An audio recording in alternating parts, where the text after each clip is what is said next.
Alrighty, finally, sorry about that. Technical issues. Apparently my laptop is cursed. So I'll have to hijack Men's laptop. All right, so today what I'm going to talk about is adaptable human. So I've been thinking about this for a while. About a month or two ago, I was asked to do a talk on, just on leadership in general. And I was thinking about, okay, high performance teams, what do they look like? I ended up preparing my talk for high performance teams, and I ended up canning it because I wasn't happy with the material, because a lot of it was sort of recycled and just, going through certain concepts. So I was thinking, okay, so in order for us to be high performing, either as a team or as an individual, what are some of the key concepts that we need to understand and to strive for? One of which I believe is, how adaptable you can be as a human being and as an employee, as a team player, as a colleague, right? So I want to talk about being adaptable, both from the company's perspective as an organization, at Explore, what we can do as a company to be adaptable, but also as a person, as an individual, what can you do to be adaptable? So to make it a win-win situation, right? Because the best case scenario, Explore is thriving and you're thriving with it, right? So that's my end for the talk. Do you guys know who that is? Yeah, Christian Bale. That's all Christian Bale, by the way. So he's a very, very adaptable actor, right? He will do whatever it takes to get into the character. That's where we can learn from Christian Bale, be more adaptable. All right, so before I begin, I want to talk about, not everyone knows, who I am and what I've been doing in the past. So I'd like to briefly introduce myself a little bit so you get a bit more context around the topics that I'm going to discuss. All right, so I've been in the industry for about a decade, but I've started working when I was in high school, sort of, on and off, writing articles for magazines, for websites, on like gadget reviews and things like that. And then I did a bunch of sysadmin stuff, selling like virtual hosts on the side to just make a buck or two. When I was in high school, I got my first developer job before I started uni. And during uni, I sort of kept working on the side. And then I essentially got my first full-time job the day before my final exam at uni. So that was my early sort of career. And then from sort of, that was back in like 2000, around year 2000. And then from 2009, I joined Envato. Some of you might have heard of this company. They sort of started in Melbourne, became a global phenomenon in terms of like digital assets that you can purchase online, as well as a bunch of online tutorials. So they are kind of in the education space as well. So that, education in general, that's my passion. That's why I'm here working at Explore as well. So then I sort of worked at a few startups, and because I think working at startups like Explore is very rewarding, in the sense that you don't often get told exactly what to do. You get told a problem and you go and solve that problem, right? So that's what I value working at a startup like Explore. So I went through a few startups. SidePoint is my first kind of leadership role, where I had to lead a team, both in terms of people and in terms of the technology.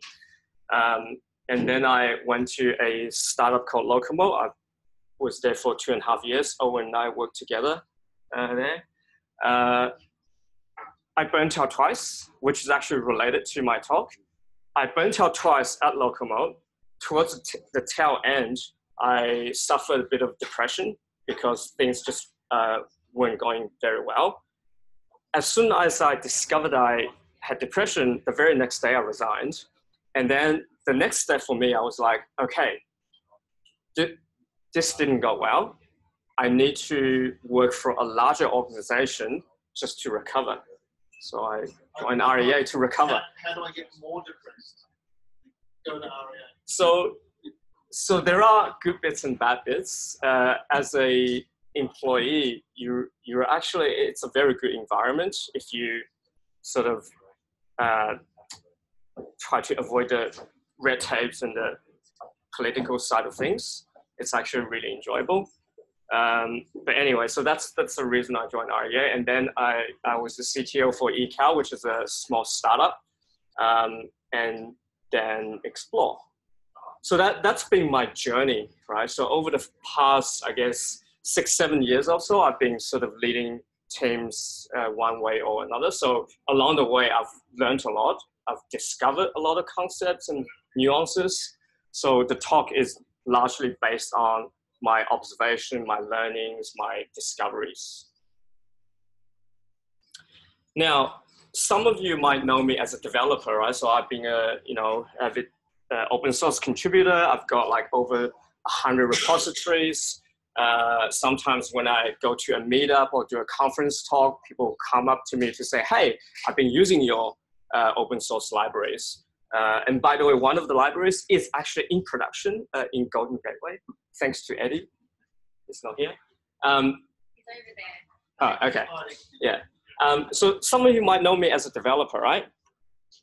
Some others might know me as like, the person who does everything else that developers don't want to do. Spreadsheets, getting tracking metrics, just doing meetings and things like that. That's also related in the sense that you got to adapt to what's required for your role, even when sometimes things aren't the prettiest to look at, right? So I want to talk about some philosophies. First of all, shapes. So when you think about people, when you think about organizations, when you think about anything in the universe, very different shapes, different colors. Everyone's different. Every team's different. Every company, every industry, every country, every planet, everything's different, right? So there's no formula that you can apply to say, this is the silver bullet. There's never going to be a silver bullet. That's why it's very interesting working in a fast-paced industry like us, tech, childcare, where a lot of things happen at the same time. So how do you deal with that information? Like where do you find the silver bullet, if you will, but knowing that there's none? It's something very interesting to think about, because my next slide, on Google, you can actually ask this question: do circles exist? Have you asked Google this question before? Do circles actually exist? Do lines actually exist? I'm going to leave it to you to find out the answer. It's philosophical. Just think about it. And there's a term for it. It's called chaos theory. Some of you may or may not have heard of chaos theory. We've all heard butterfly effect. That's part of chaos theory, right? Every nuance, every decision that you make will have consequences, will have impacts, right? That's what chaos theory is. But those were like very generic, very high-level concepts. What I'm gonna now talk about is to dive into some of the key concepts that will apply either on the organizational level or on an individual level. So as a company, how do we be more adaptable? Let's look at these sort of examples. Some of you might have seen this graph before. It's kind of like a light-hearted cartoon. Amazon looks pretty traditional, top-down structure. Google has largely top down, but they can talk to each other, so it's kind of more open, more flat, like a flatter structure compared to Amazon. Facebook is even flatter. You know, Mark Zuckerberg doesn't have an office; he just sits with the team. Microsoft, they just can't do anything, right? That's the old Microsoft. You know, Office team might, you know, compete with the Windows team, which might compete with the Azure team, whatever, right? So nothing can ever get done. Apple, that's, you know, Steve Jobs right there. It's very obvious, and everyone can talk to him. And then sometimes he'll reach into the team as well. It's Apple. Oracle, it's basically a fake tech company because they more into legal and sales. When I was working at PlayUp, we working in the same building as Oracle. Every time we go into a lift, there's like people with, you know, suits on. They're all Oracle employees. So that's, you know, companies are different, right? Where do you think Explore is more like? Like, where do you think Explore is in this kind of side of things? Yeah. Yeah. Again, every company is different, right? So we maybe somewhere in between. At times we might venture into other areas, hopefully not Oracle or Microsoft, right? This is something to think about just on the organizational level. Now, some examples. We all know Nintendo, right? Our childhood, anyone? Nintendo as a company has been around since 1889. So 130 years they've been around. It's a long time. It's a long time. They're still around. Not only are they still around, they're still thriving, right? As a company. I think they rated the 9th most liked company in the world or something like that. Like, they're thriving. But they're thriving not because they do one and only one thing really well, which is video games. They start off as a company selling playing cards. And then they venture into other businesses. Like, I was reading the Wikipedia article, Love Hotels or whatever. Like, there's a bunch of things that they've experimented with, but they found their niche, which is video games, but not just any video games, right? Compared to Sony and Microsoft, they found their niche and they thrive based on that. And they've been venturing into mobile games and things like that. So they've been around for 130 years as a company. Now, my next example, they've also been around for 130 years. They started in 1888, just a year before Nintendo. Kodak. They're the pioneers in photography and equipment and things like that. But these days, they're largely irrelevant. Like, when was the last time you've seen this logo, right? When you go out and buy a digital camera, it's usually your Canons, your Nikons, your Sonys. Where's Kodak? They couldn't adapt. Like, they've been holding on to the film days, like, oh yeah, we've got the films and everything. Digital is for casual users. They didn't take it seriously. They didn't transform as a company. They didn't adapt. So they failed. They became irrelevant. Explore as a company, we've only been around for 3.5, 4 years, somewhere along the lines. So compared to those 130-year-old companies, we're like a baby, right? We're a baby as a company. So where are we as a company? I think this is where we are as a company. So initially, you've got this proof of concept stage where, you know, because Marx worked in childcare centers before, he ran childcare centers, he owned childcare centers. So he knows the pain points, what he wants really, really well, right, to administer a childcare center. That's the proof of concept stage. And then, you know, we offshored the solution or the product so that we can quickly and cheaply build prototypes to essentially find the market fit, which we have. Otherwise, none of us will be here today. There's a market fit stage. And then there's the VC stage, so venture investment, you know, Airtree and a bunch of others to support the high growth. So we're at the growth stage as a company because we've all seen the numbers. We're not profitable yet. We purposely hired all of us because we want to grow fast. We're hoping to reach the domination stage where we'll be, you know, a market leader, which we, you know, in certain aspects we already are in Australia. It's a global market.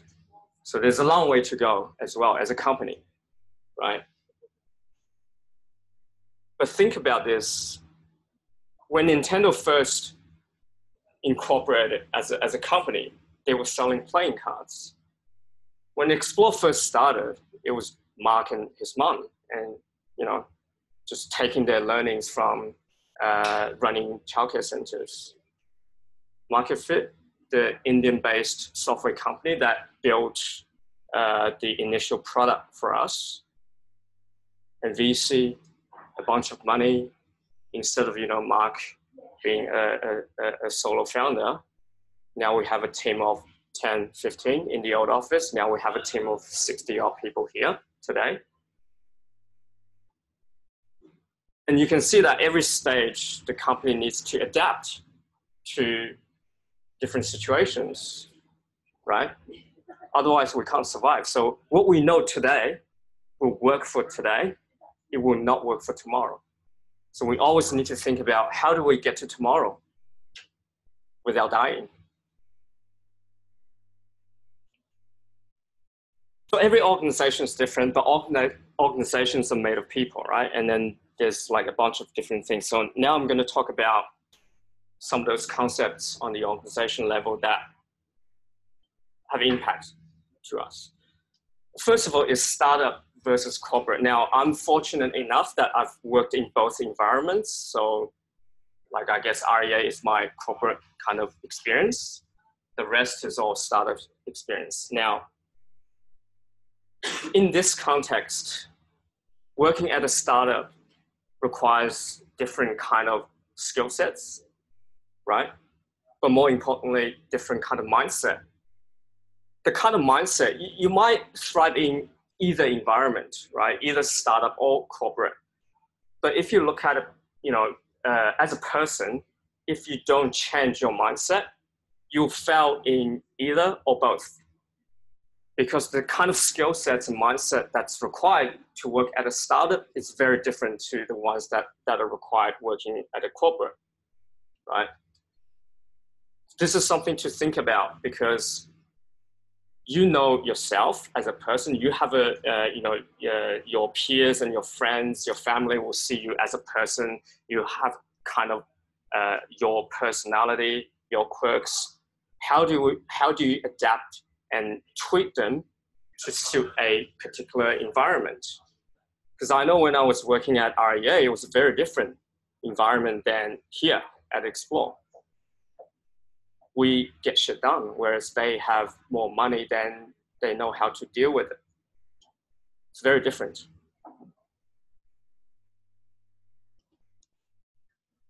Now, this is a very interesting concept, the different levels of visibility. And, you know, I've been talking to various people about this in the past. So what that means is that in any kind of organization, right, depending on your role, depending on your experience, depending on the team around you, you have different visibility to a lot of things, whether to the product, to the market, to the customers, to the high-level strategy or low-level tech. You know, everything's different depending on where you are at. So think about sometimes when we talk about certain topics, whether it's a sales goal, whether it's like a certain metric or certain products, depending on where you're at, the level of information that you can get is very different. So you gotta, if you want the broader truth around a certain topic, you gotta talk to more people. You gotta talk to your manager to find out more information and find out the nuances behind certain messages. That's very important, because if you would just take everything at face value, it's you might as well work in a factory, right? We work in a creative field where things move so fast. There's no way that everyone in the organization can know absolutely everything about the company, about our market, about our customers, about anything related to what we do here. So proactively reach out to different people to find out those information, to increase your visibility is crucial in this case. With the different levels of visibility, there's also the levels of tolerance. And this is like I get to experience that firsthand when I mentioned before that I burnt out twice at another company and I sort of discovered I had depression. It was because I wasn't ready, right? Or my tolerance level was low compared to my tolerance level today. Think about your career, right? Where do you want to be in a couple of years' time? You know, do you want to do your manager's job? Do you want to do a CEO's job? What does it take? Do you have the stomach? Do you have the tolerance for different things? So this is something to think about as you think about where you want to be as a person, even in life, right? You know, when you have a family, when you do whatever it might be, different tolerance level, and think about what you need to do to build up your tolerance. Because if you don't, you can never move past where you are today. Because I can assure you, as you move up in the ladder, whatever it might be, there will be more things for you to worry about, to keep you awake at night. How do you deal with that? This is my formula. So you heard here first. When we talk about truth, is there like absolute truth? Think back to the first slides where I showed the shapes and to ask the question, do circles exist? Do truth exist? That's also a philosophical question. Does it exist? Is there actually absolute truth? Truth to me is the visibility and tolerance. As you build up your tolerance, as you widen your visibility, you'll get closer to what we believe is the absolute truth. Because truth comes with cost. It comes with the tolerance cost. Can you handle the truth? Do you have everything that you need to build up the context and nuances around truth, right? This is something to think about.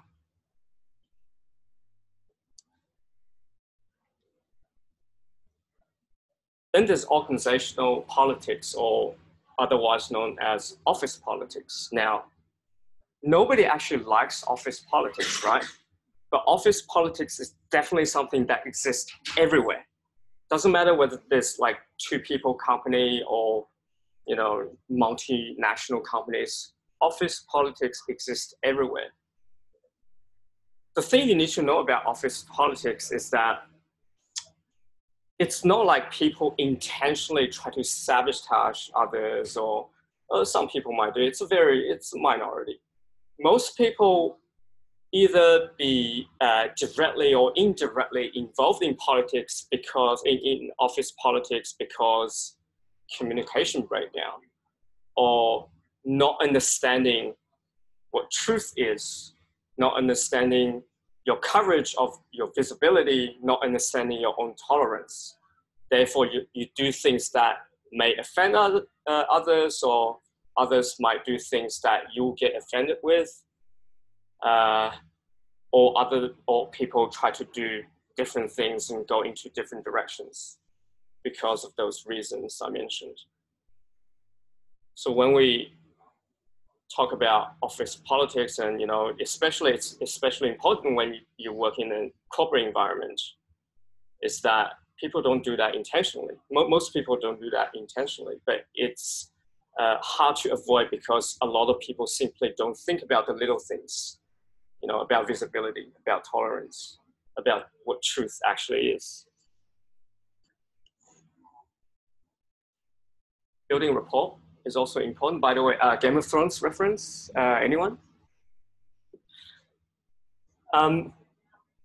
Building rapport is crucial to answer as a solution to the problem that we have in office politics, right? Building rapport means that you need to reach out, build a relationship either with your customers, with your teams, with your manager, with your direct reports, and so on and so forth. Without that, there's always going to be an us versus them. And this is human nature.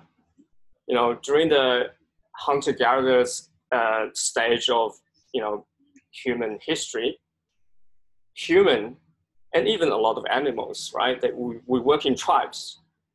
There's our tribe versus their tribe, right? It's us versus them. That's human nature. How do we break out that human nature? We have to actively work on it. Like, it doesn't come naturally. It's not in our human nature to just, relate to other people. That's why we have, certain global crises and things like that.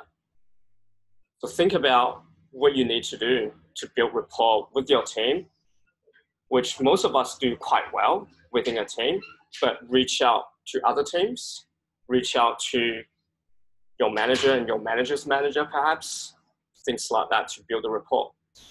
It's important.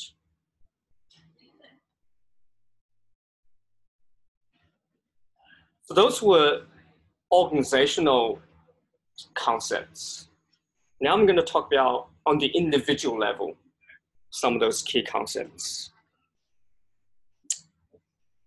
I hope most of you have heard of this before, intention versus behavior. So one usually judges their own by their intention and judges others by their behavior. Again, that's human nature because you can't guess what the other person's thinking, so you can only judge them by their behavior. Whereas, I know what my intention was, like my intention was good, but it turned out to be shit. Well, you just gotta forgive me because I had good intentions, right? But that doesn't help when we're working at a company, right? We're a company of 60. Next year, we don't know. We might be a company of 200, 300. If we just follow this, then we'll always have resentment towards others because there will always be cases where the other person, the other team, your manager, whoever had good intentions, but their behavior did not quite map to their intention. And you do the same. You have good intentions, you try to do certain things, but it turned out everyone was offended somehow. But knowing that is important. Because knowing that, the next time, if someone did something sort of to you was confusing or questionable, okay, let's find out what their intention was. How do you do that? We'll build a rapport. How do you do that? We'll go talk to them. It's actually not that hard. But to remember doing that is like you have to nudge yourself along the way to remember to do that.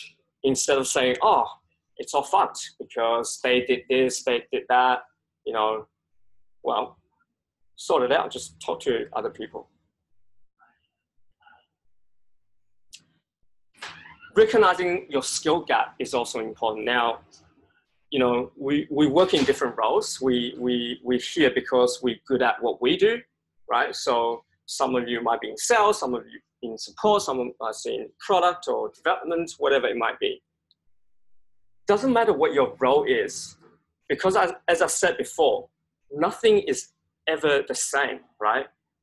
even if you've been in the same role for like 10 years, well, people will be different, the market will be different, the people around you will be different, you might have different managers.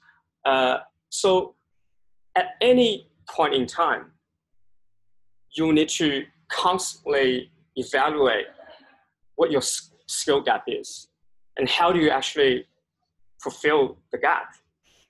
Because the gaps, they're not the same. The gap is a variable. It changes all the time, by the minute.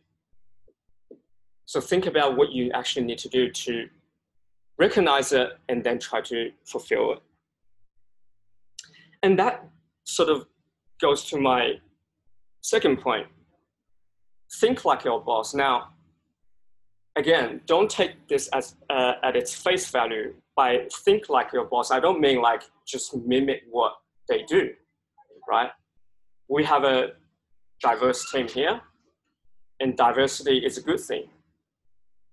By think like your boss, what I mean is more like, again, going back to thinking about your own career, where you want to go. If your goal is to step up and one day to do your manager's job, either at Explore, elsewhere, what do you actually need to do to be successful? So think more like that. Always think of one level above where you are at today. Because if you want to achieve success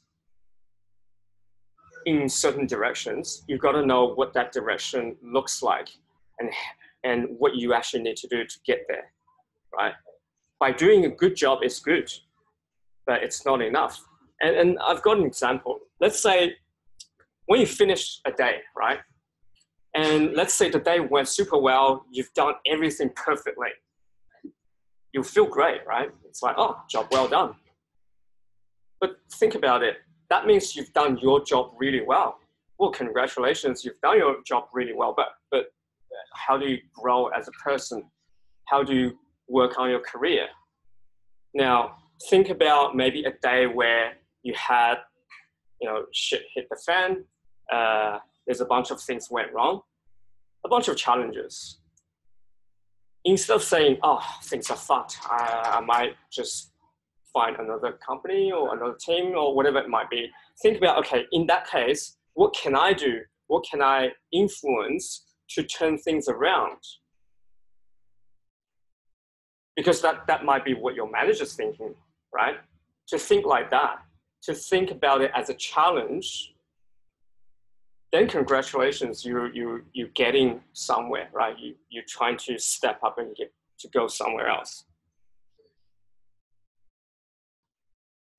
So one question you can ask is, do I have the skills to do my manager's job?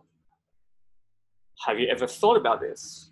If you haven't, I suggest you start thinking about this. But the more important question is, do I know what skills are actually needed to do my manager's job?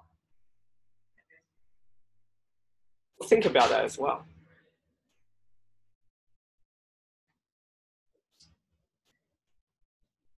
How many of you have heard of this term, Peter Principle? No one? Okay. I guess it does sound a bit generic. Peter Principle says people in a hierarchy tend to rise to their level of incompetence. Yeah. And this is a known, I guess, concept. Sometimes people will complain, oh, I've got a shitty boss. Or especially in development where, a developer is so good at their job that they got promoted to become manager, but they're not good at people management, therefore they were doing a shitty job. This is what Peter Principle is describing.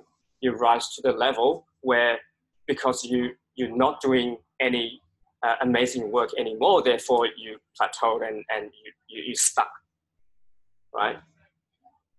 That's why you always need to think about, if you want to grow, think about things that are not only relevant to you today, but will be relevant to you in the future if you want to go there. So here's an important concept. I think Caitlin might have mentioned this in the past as well. It's called growth mindset. Now, there are always two sides to a coin. So every problem, you can look at the problem through different lenses. And what I described before, right? If you got a shitty day, a bunch of challenges, how do you deal with those challenges is important. Well, some people will give up, some people will complain, some people will say it's not their problem and move on. But if you want to have a growth mindset, you got to think about, okay, that's a shitty situation. How do I make it better? Who do I need to talk to? Who do I need to influence? What do I need to learn?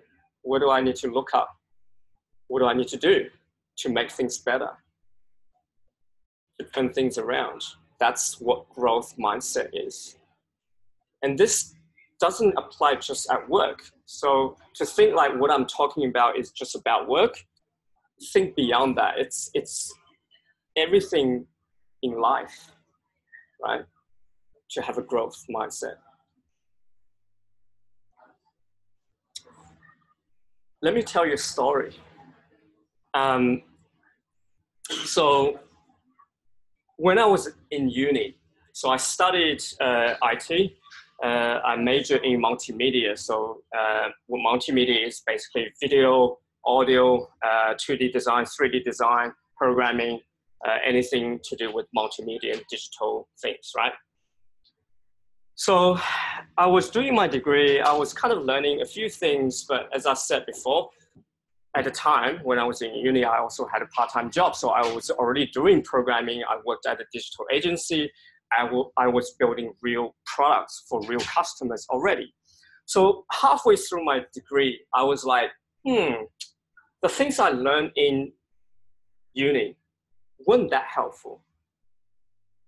Because if you think about it, unless you want to become a doctor, a lawyer, whatever, do you actually need to go through that process? I was like, maybe I shouldn't. And, some people like Steve Jobs or Bill Gates or whoever, right? They drop out of uni and they, create their own company. So I was like, oh, maybe I should do the same. So at the time, because I was still a uni student, I was, asking my friends and family on their thoughts. The vast majority of them, or all of them, told me that, well, you've already spent like a year and a half, like you're already halfway through.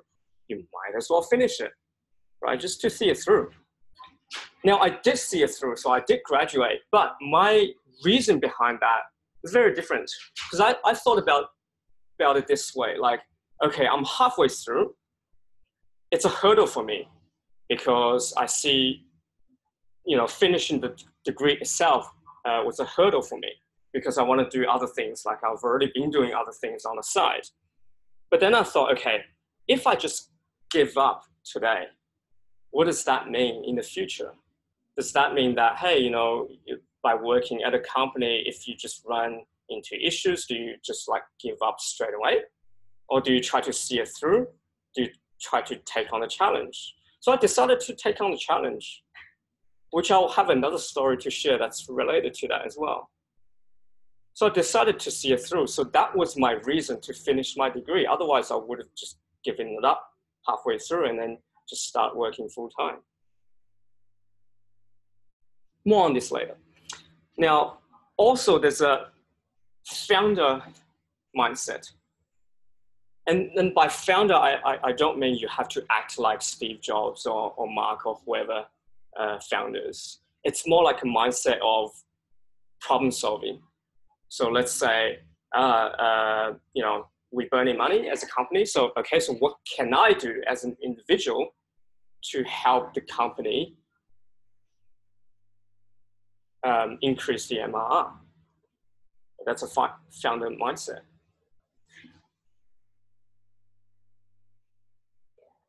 Let me continue my story.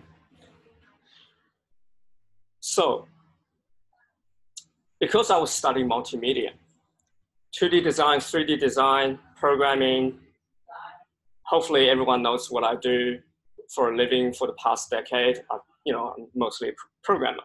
So obviously, during uni, I already know what I wanted to do for my career. So if it was 2D design, 3D design, audio, video, I just wasn't as interested. So I ran into a problem.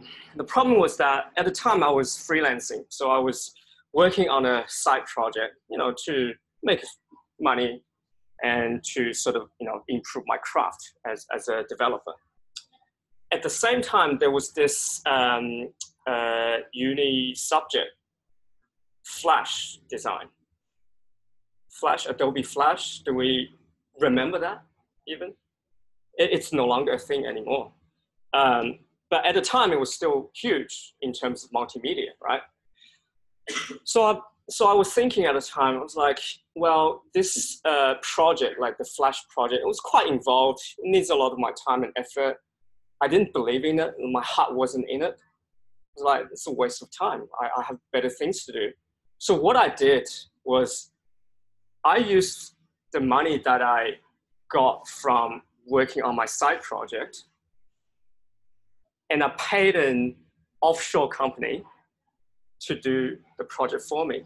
Now, this happened 10 years ago, so I don't believe I can be sued anymore, but that's what I did. So the project was done, and I got to do what I love doing. And it turns out it was, if I had to do it again, I would still do that again, because Flash, it's dead, right? Nobody cares about Flash. But what I've learned by building side projects, that's setting me up for life. That's what I believe is what a founder mindset is. Like, I had a problem. Just do whatever it takes to get it done, to get the outcome that you wanted. Don't just like take the status quo and face value, say, oh, I gotta do this. Well, fuck, how am I gonna do this? I'm not even enjoying it. So don't do it. Find other ways to do it. Now, this is also here first, invent here first.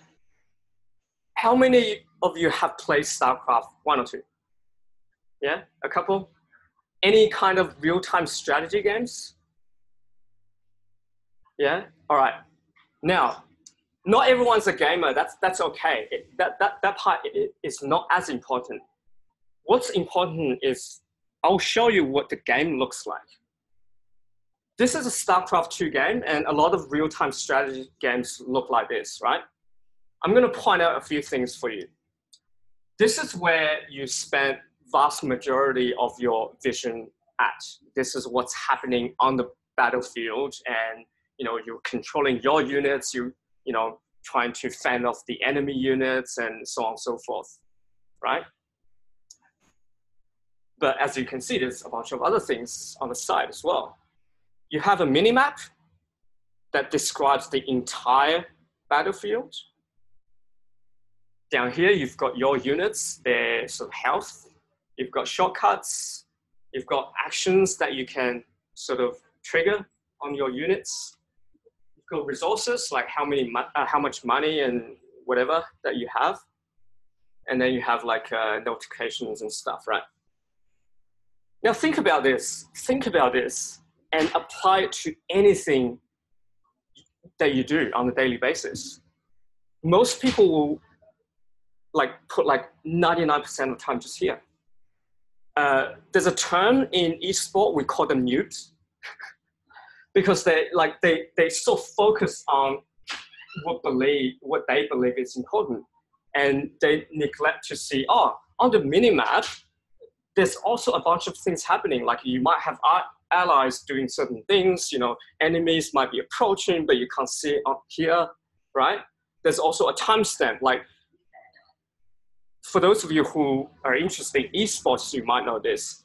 They practice like 10, 12 hours a day. A lot of the time, what they practice is down to the second. It's like, this is now minute 10. I should be doing something. Or this is minute 12. The enemy might be doing something. This is like beyond what you can see here, right? And then resource management. It's like, well, everything has a constraint.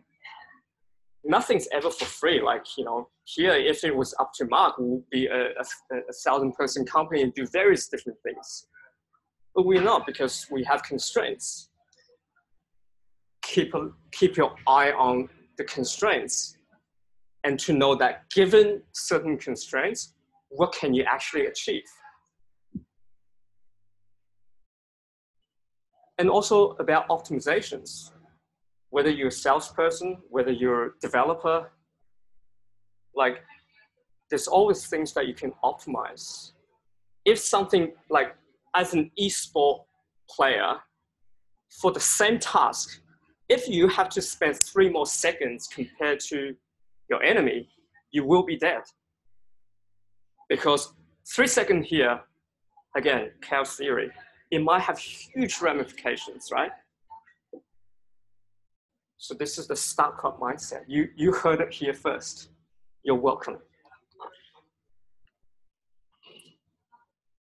So those concepts I talked about, they apply to everything in life, but in this context, it also applies to your job or career. Now, I'm one of the fortunate ones where this is my career. You may or may not treat what you do here at Explore as your career. You might treat it as a job. Now, that's okay. What I would do, or what I would suggest, would be to think about what I discussed before and apply them so that this will no longer just be a job. Sure, it might not be in the industry that you eventually want to be in, or it might not be in the, you know, role that you eventually want to be in. How do you find things that you can learn? How do you find things that you can practice to help you build up your career? So everything is related. It might just be a job today. It might not be a job tomorrow. You can actually turn that into the steps that you would take to build a successful career. It's just something to think about. DISC profiles, I'm not sure whether we still do that today, but for a while, like when you're onboarded, you're asked to do a DISC profile. Right, so has everyone done this? Has anyone haven't done this? No? So we've all done this, right? So DISC is, it's actually a quite well-established concept. Like, it's not just Explore doing this. Like, a lot of, especially large corporations, they do this to find out your sort of work personality and your traits, right? So being decisive or more interactive, stabilizing, cautious. And it's not a scale. Well, it is a scale, but it's not like higher is better. It doesn't work like that. It's just different kind of attributes that you possess as a person in a work environment. Now, I've actually done some numbers, spreadsheet, as part of what I do. And I collected those numbers from a few months ago. So I looked at everyone's DISC profile, manually collected everyone's results, put them in a spreadsheet, and cataloged them. So what I was interested in is developers compared to non-developers, right? And you know, the blue lines are non-developers, the red ones are developers. As you can see, there's a bit of a difference. And it's for a good reason, because, you know, we have different kind of traits and personalities that push us towards one industry or another, or one role or another, right? So it's just very interesting because, again, going back to building rapport, if you want to talk to, I'm a developer, if I need to talk to a salesperson, to a support person, well, I need to figure out a way to get my message across better, vice versa, right? Different people care about different things. What's also interesting, arguably more interesting, is the yellow bar is what I've done a year ago. So I looked at the timestamp on the PDF. It was from April last year. The yellow bars, that was my DISC profile. The green one is what I did a couple of nights ago to prove a point. People actually can change. Now, personality, it's debatable whether You can change as a person, you know, to a certain age or whatever. But you can change or adapt in certain situations. And a year ago, I was doing a different role. Compared to today, I need to adapt. If I'm the same person as I was a year ago, I would be, I guess, doing a shitty job because, you know, obviously different roles require different skill sets. So that's very interesting because maybe you can do a DISC profile again to see whether you've changed anything, whether you've adapted to a new situation. And it might not even be a role change because Explore is growing, right? I've shown you the slide where proof of concept, market fit, VC, growth, domination. As the organization grows, it will require you to grow with it. Are you adapting? Find out. Just do another DISC profile and to see whether you've adapted. This is also from that same DISC profile test. So there's a few different values, right? Again, I've collected all the numbers. In this case, the blue ones are everyone, not just Explore, like everyone has ever done in that online sort of thing. So that's across the board. Now, we're in a creative and tech industry where it's typically more creative, more fast-paced and everything. So no matter what your role is, whether you're a developer or not, there are certain values that we hire and there are certain values that we might be lower or on average compared to the rest, right? So red ones are non-developers and yellow ones are developers. So one example would be, as a developer, typically we care about our craft, we care about the knowledge, you know, in terms of software, in terms of product. So people typically in our industry have a higher theoretical value because we want to learn things all the time.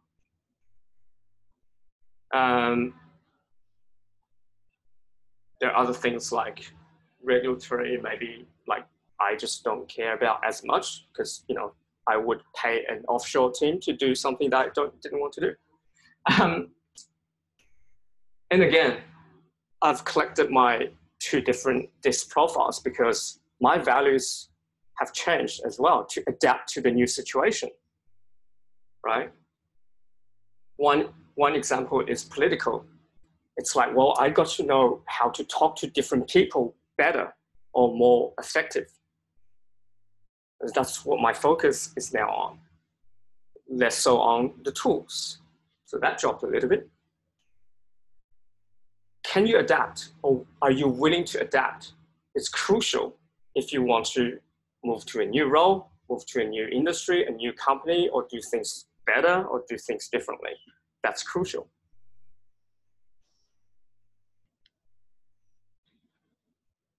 I'm going to end this talk with a, not so much a quote, it's more like a paraphrase. And a wise man once said, I will help Explore be successful, so with it, I can be successful too. If I want to go to America, I will help Explore to expand to America. Do you know who said that? Harry Van Marcus. And this is something I resonate with a lot, and he's, you know, doing a bunch of things, but this is true. What do you actually want to get out of this role that you have at Explore? How do you help the company so it can be a win-win situation? Because I think about this daily. What do I need to do to help Explore? So Explore in turn can help me as well, as a person, as an employee, right? So think about that. And that's it. Thank you.